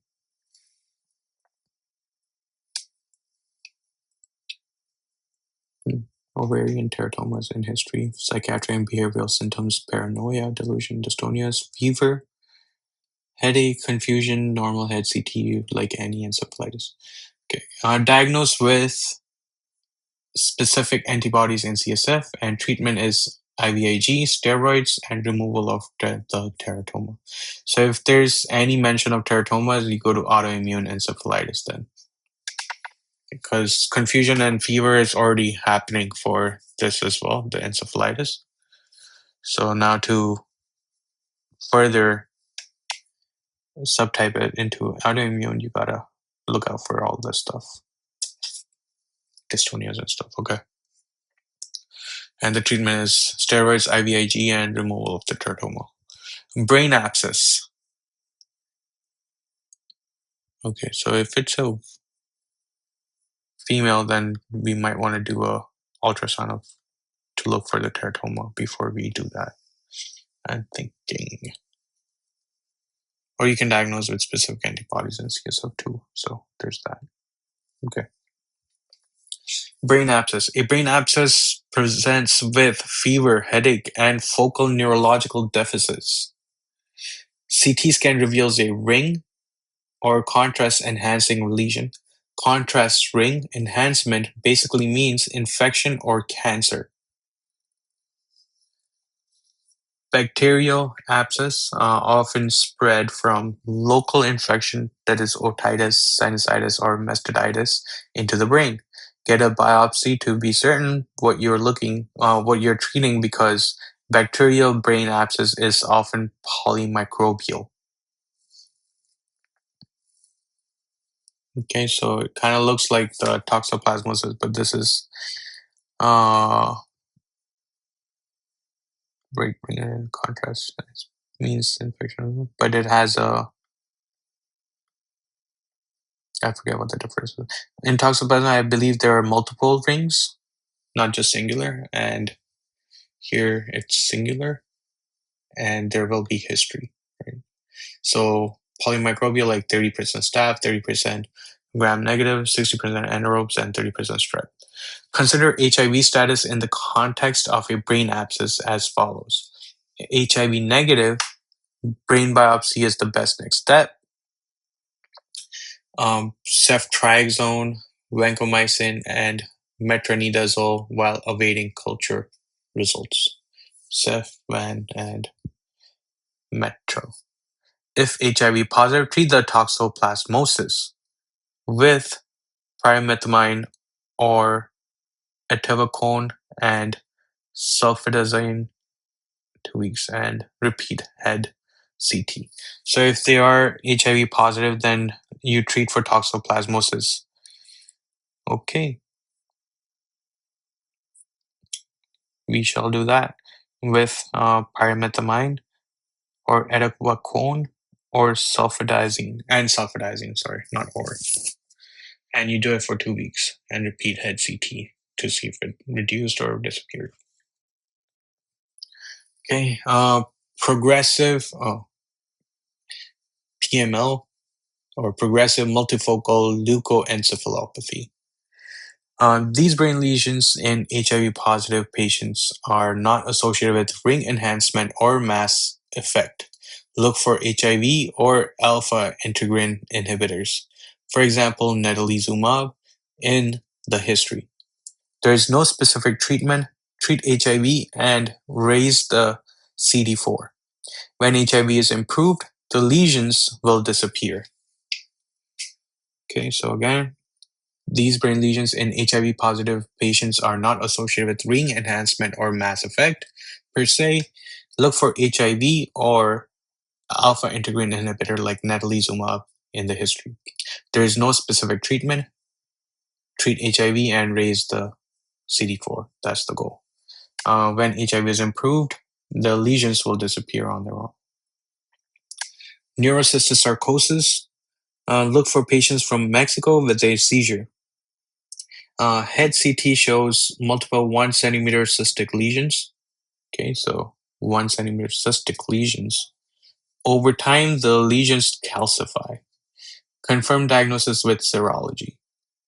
Treatment is albendazole and praziquantel when the lesions are still active and uncalcified, but not when there is only calcification. In those cases, use anti-epileptic drugs. Steroids are used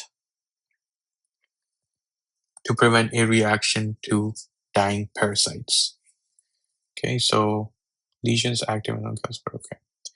Posterior reversible encephalopathy syndrome. This is an autoregulatory failure leading to cerebral ischemia. Look for headaches, altered consciousness, visual disturbance, and seizures in a setting of hypertensive crisis, preeclampsia, or cytotoxic medications such as cyclosporin. MRI shows vasogenic edema in posterior lobes. Most patients recover in 2 weeks. Okay, so again, posterior reversible encephalopathy syndrome. This is an autoregulatory failure leading to cerebral ischemia. Look for headache, altered consciousness, visual disturbances, and seizures. In setting of hypertensive crisis, preeclampsia, or cytotoxic medications such as cyclosporin. Mhm. Okay. MRI shows vasogenic edema in posterior lobes. Most patients recover in 2 weeks.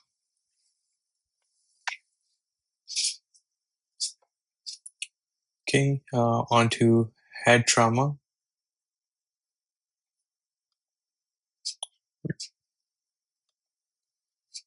Head trauma and intracranial hemorrhage. Let me just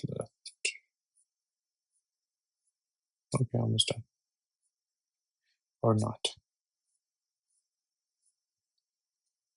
48. So 1, 2, 3, 8 pages. Right? Okay. So head trauma and intracranial hemorrhage. With head trauma, do not use skull X-ray. If the if the head trauma is severe, diagnosis requires a CT scan of the head without contrast. If there has been loss of consciousness, diagnosis requires a CT scan. If there has been altered mental status, diagnosis requires a CT scan. Okay.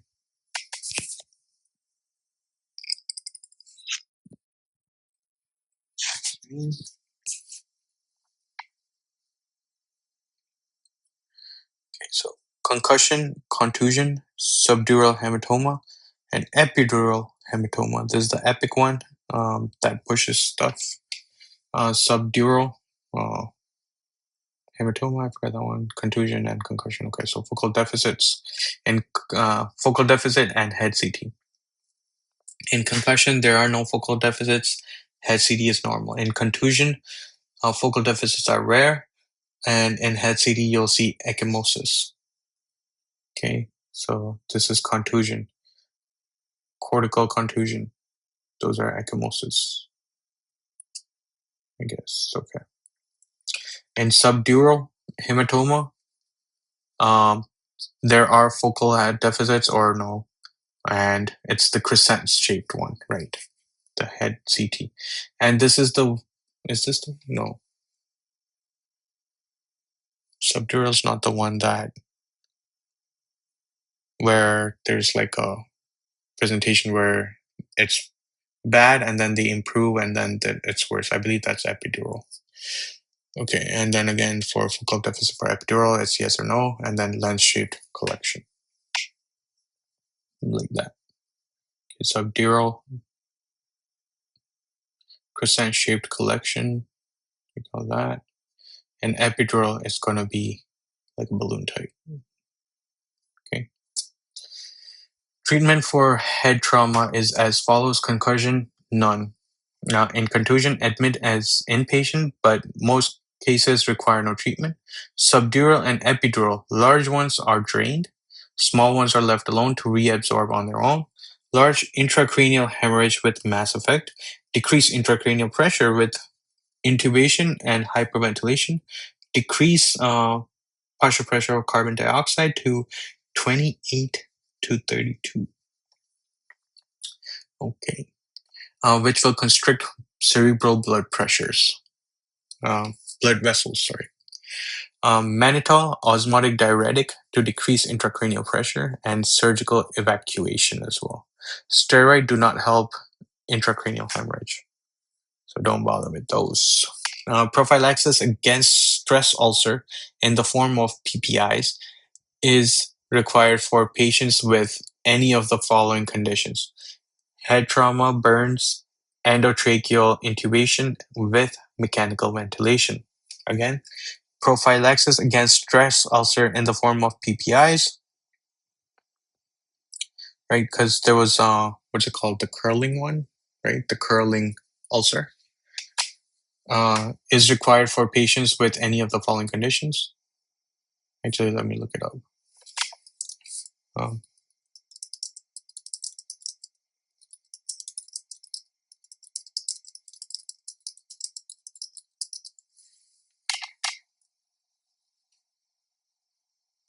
Cushing ulcer, right?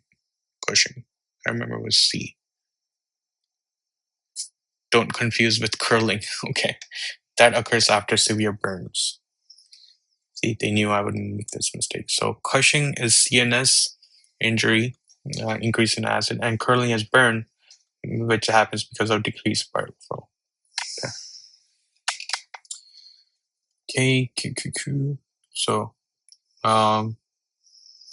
So, give PPIs in conditions like head trauma, burns, and endotracheal intubation with mechanical ventilation.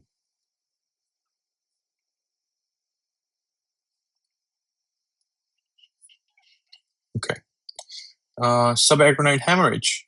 SA. I remember this as if you're into Indian politics, you give nimodipine. So I made a mnemonic for this. It was like Amit Shah, that's like the right hand man to the Modi. So Shah and Nemo, as in Namo. It won't make sense. Two non-Indian politic followers. Okay. Subarachnoid hemorrhage, SA, is like the sudden onset of meningitis with LOC, but without fever. Look for the following symptoms like sudden severe headache, stiff neck, photophobia, loss of consciousness in 50% of the patients, focal neurologic deficit in 30% of the patients. Basic science correlate. Mechanism of blood causes symptoms in SA. Blood is an irritant. It irritates the meninges in SA and simulates meningitis. It stimulates the bowel and causes diarrhea with melena. Blood is cathartic. Diagnostic testing is as follows. Head CT without contrast is 95% sensitive. This is the best initial test. If that is conclusive for the SAW, no need for a lumbar puncture. EKG will show a T wave inversion. And lumbar puncture, this is the most accurate test, not needed if head CT shows blood. To determine whether increased white cells in CSF are caused by infection or are just from blood, look for the ratio. A normal number of white cells is 1 for every 500 red cells. And infection is considered to be present only if the number of white cells is greater than that. Okay, so normal white cell count is 1 WBC to 500 RBCs. So treatment is as follows here. You perform angiography to determine site of bleeding. You embolize the site of the bleeding. This is superior to surgical clipping.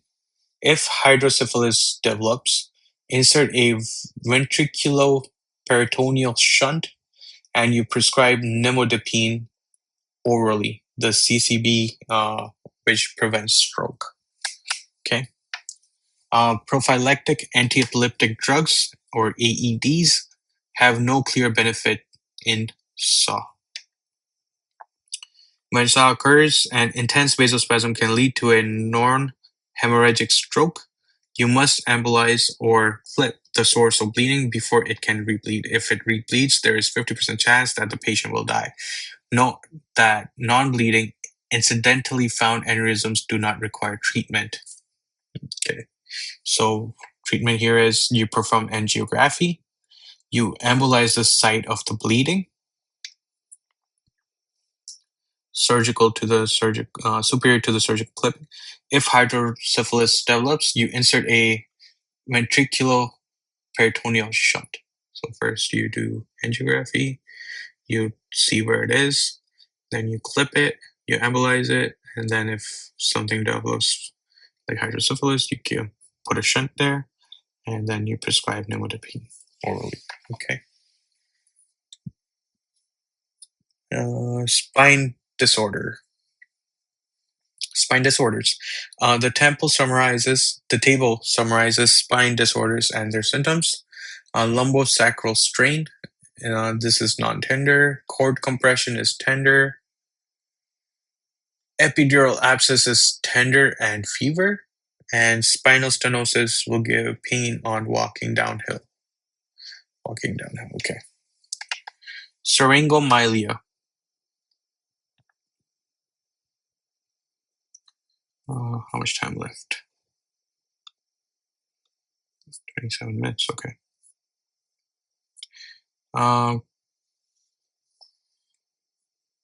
Okay, syringomyelia. Syringomyelia is a defective fluid cavity in the center of the cord.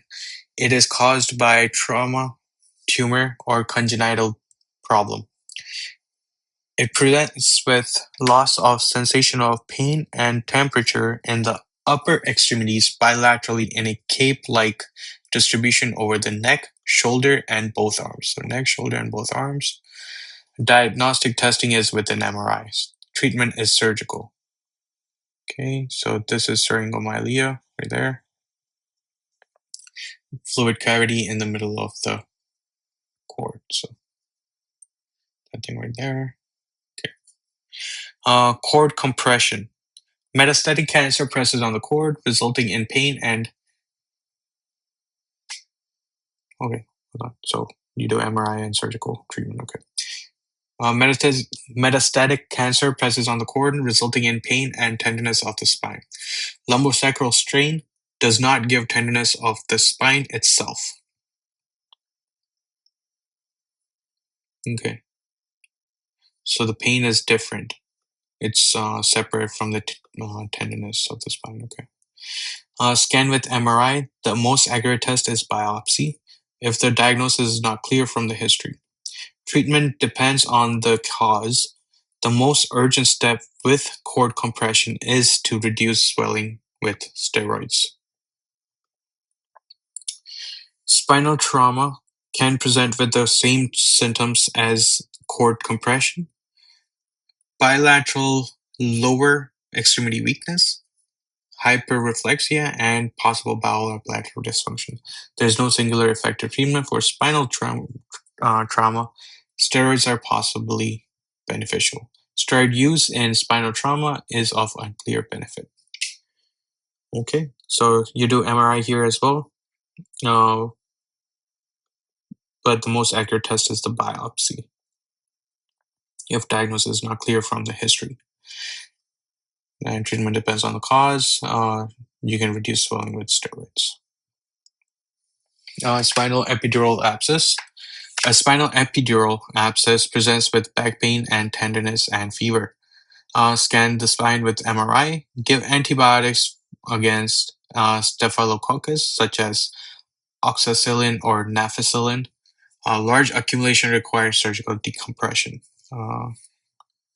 Okay. Possibly happens because of epidural injections or, yeah. Spinal stenosis.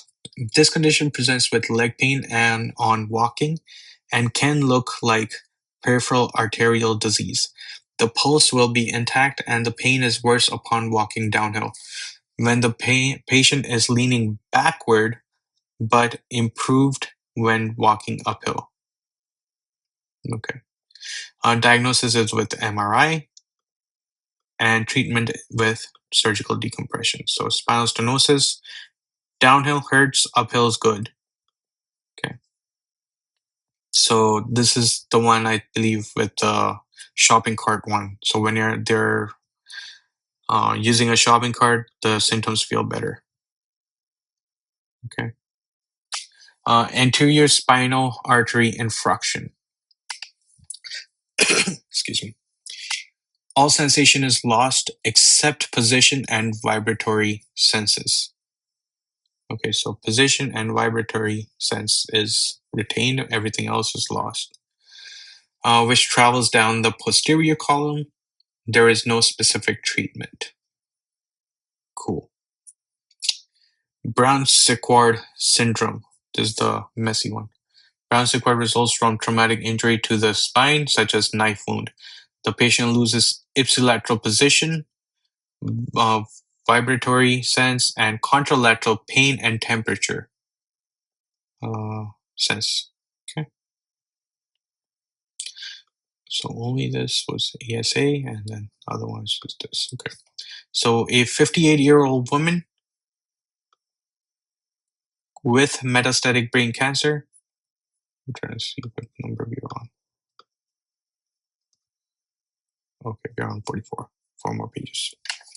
A 58-year-old woman with metastatic breast cancer comes in with back pain. The spine is tender. She has hyperreflexia of the legs. What is the most urgent step?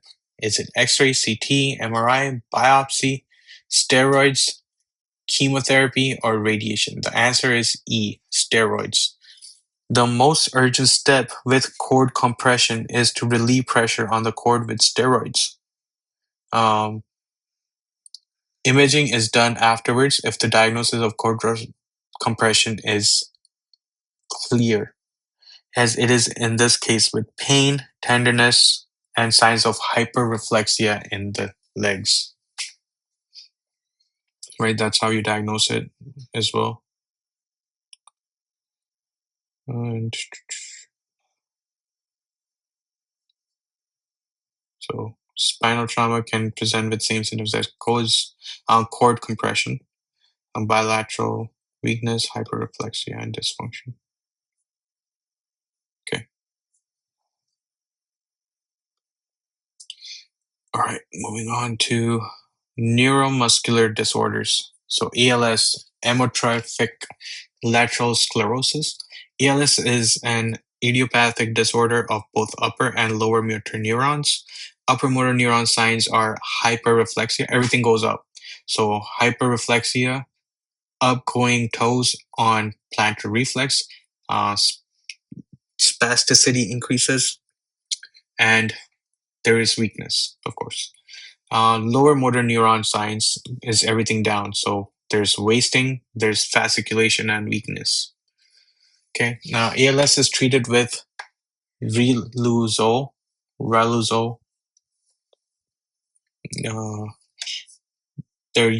I think there is a mnemonic for this, but I don't remember right now. So riluzole, a unique agent that blocks the accumulation of glutamate, CO2 retention from respiratory muscle weakness needs CPAP. Edaravone and antioxidant is also used in treatment. If an exam question asks which medication decreases progression of ALS, the answer is riluzole or edaravone. You will not be asked to choose between them. Cool. And 19 minutes left. Okay.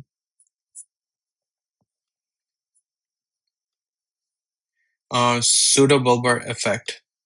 This is a form of emotional liability or emotional incontinence characterized by intermittent episodes of inappropriate laughter or crying. 50% of patients with ALS have pseudobulbar effect. Can also be caused by stroke and MS. Treatment is dextromethorphan combined with quinidine. SSRIs are effective in some patients. Okay. Peripheral neuropathies. So pseudobulbar effect. Emotional liability, emotional incontinence, characterized by intermittent episodes of inappropriate laughter or crying. Okay. 50% of patients with ALS have this and can also be caused by stroke or MS. Treatment is dextromethorphan with quinidine. SSRIs are effective in some patients. Peripheral neuropathies, diabetes. Diabetes is the most common cause of peripheral neuropathy by far. A specific test, such as electromyogram or nerve conduction study, is not necessary in most cases. Treatment is gabapentin or pregabalin. Tricyclic antidepressants are less effective and have more adverse effects. Carpal tunnel syndrome. Look for pain and weakness of the first 3 digits of the hand. Median nerve compression is more common in hypothyroidism, acromegaly, and rheumatoid arthritis. Symptoms may worsen with repetitive use. Initial management is a splint. In CCS, inject steroids when you move the clock forward if symptoms persist or worsen. If muscle atrophy is present, do surgical release. Okay. If muscle atrophy is present, do surgical release. Okay. Proteins accumulated in the wrists squeeze the nerve in carpal tunnel syndrome. Cool.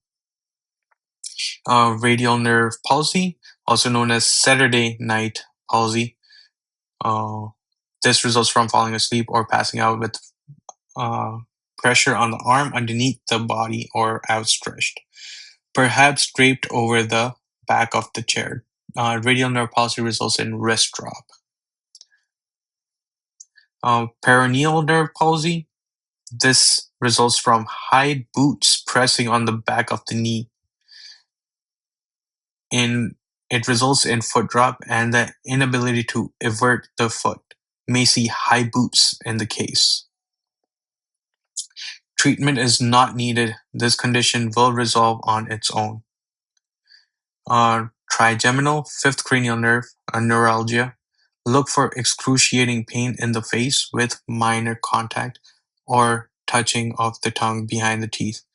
Try carbamazepine. If not effective, try another medication such as an AED, topiramate, lamotrigine.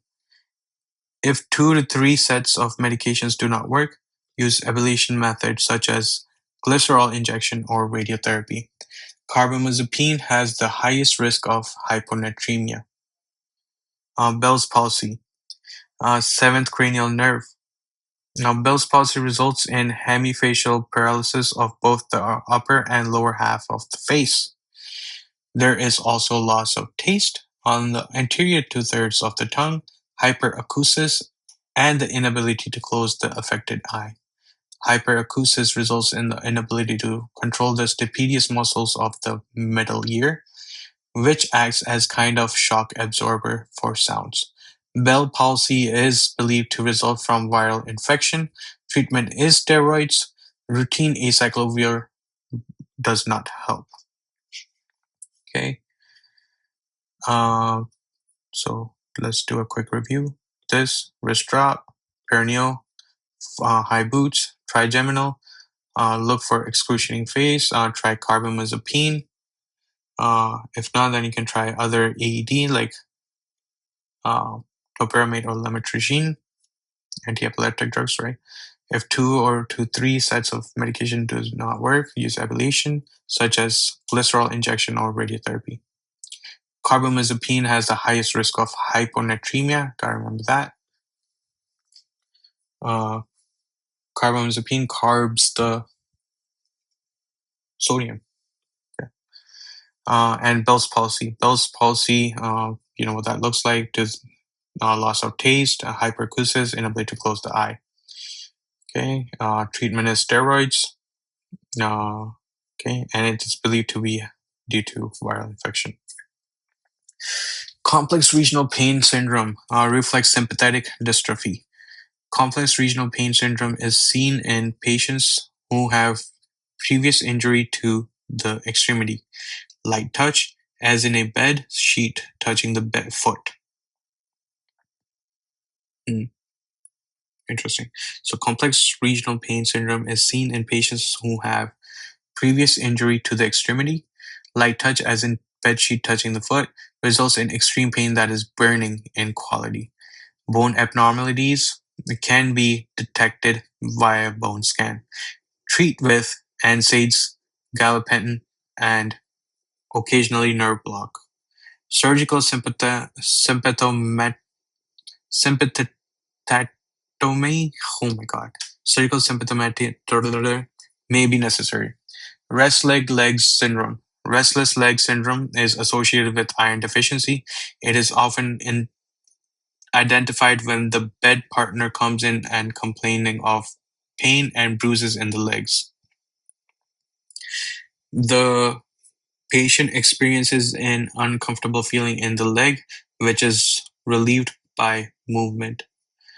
Treat with pramipexole, ropinirole, or roticotin patch. Iron replacement may help. If these fail, answer gabapentin or pregabalin. So you treat with uh, pramipexole or ropinirole or the patch, roticotin. Iron replacements may help. If they fail, then you go with gabapentin or pregabalin. Guillain-Barré syndrome. A man comes to ED with weakness in his legs that has been getting markedly worse over the last few days. He has weakness and loss of deep tendon reflexes in the legs. He recalls an upper respiratory illness about 2 to 4 weeks ago, which resolved. What is the most urgent step? Is it steroids? Is it IV immunoglobulins? Is it peak inspiratory pressure, intubation, or lumbar puncture? The answer is C, peak inspiratory pressure. Ascending weakness with loss of deep tendon reflex is characteristic of Guillain-Barré. Peak inspiratory pressure diminishes as the diaphragm is weakened, and it predicts who will have respiratory failure before it happens. Okay. That's why, okay. This is the most important factor in determining the need for therapy with IVIG or plasmapheresis. So this is the most important factor in determining the need for therapy with IVIG or plasmapheresis. Steroids are not effective. Lumbar puncture will show elevated protein with no cell. There's also Miller-Fisher syndrome. It is a variant of Guillain-Barré. There is descending weakness with absent reflexes, ocular or ocular motor palsies, and antibodies against GQ1B. The treatment here is also similar. Okay, so if it's ascending, it's Guillain-Barré. If it's descending, it's Miller-Fisher. Myasthenia gravis. MG presents with weakness of the muscles of mastication, making it hard to finish meals. Blurry visions from diplopia results from the inability to focus the eyes on a single target. The case may classically report drooping of the eyelids as the day progresses. Anti-acetylcholine receptor antibodies, AChR, are your best initial test. So you do AChR. Okay. Anti-acetylcholine receptor antibodies. Anti-muscle specific kinase or anti-musk antibodies are the answer if there is a falsely negative AChR antibody test. This clinical presentation of progressive weakness with repetitive exercise combined with AChR is diagnostically more accurate than results of the hydrophonium or tensilon stimulation test. The most accurate test is single fiber electromyography. Treatment is as follows. Pyridostigmine or neostigmine is the best initial treatment. If no response, do thymectomy in patients of age less than 60 and Glycopyrrolate may reduce the side effects of pyridostigmine and neostigmine, like drooling and diarrhea. It blocks adverse effects of the muscarinic receptors of the salivary gland without blocking the nicotinic receptors at the neuromuscular junction. If still no response, use prednisone. Use azathioprine, cyclosporine, rituximab, or mycophenolate to help keep patients off of long-term steroids. For acute myasthenic crisis, assess for impending respiratory failure with peak inspiratory pressure and vital capacity. Use IV immune globulins or plasmapheresis as you would for Guillain-Barré. Equalizumab, this is anti-C5, decreases destruction of acetylcholine receptors. Okay, so just to review, for diagnosis, you do anti-acetylcholine receptor antibodies. If that doesn't show anything, you do anti-MuSK or anti-muscle specific kinase. And then along with that, and the repetitive exercise weakness, progressive weakness, is diagnostically more accurate than afortronium or the Tansilon test. Treatment here is pyridostigmine or neostigmine. You give it with glycopyrrolate to reduce the adverse effects. If you still get no response, then you go to prednisone, then you go to azathioprine, then you go to cyclosporine, rituximab, or mycophenolate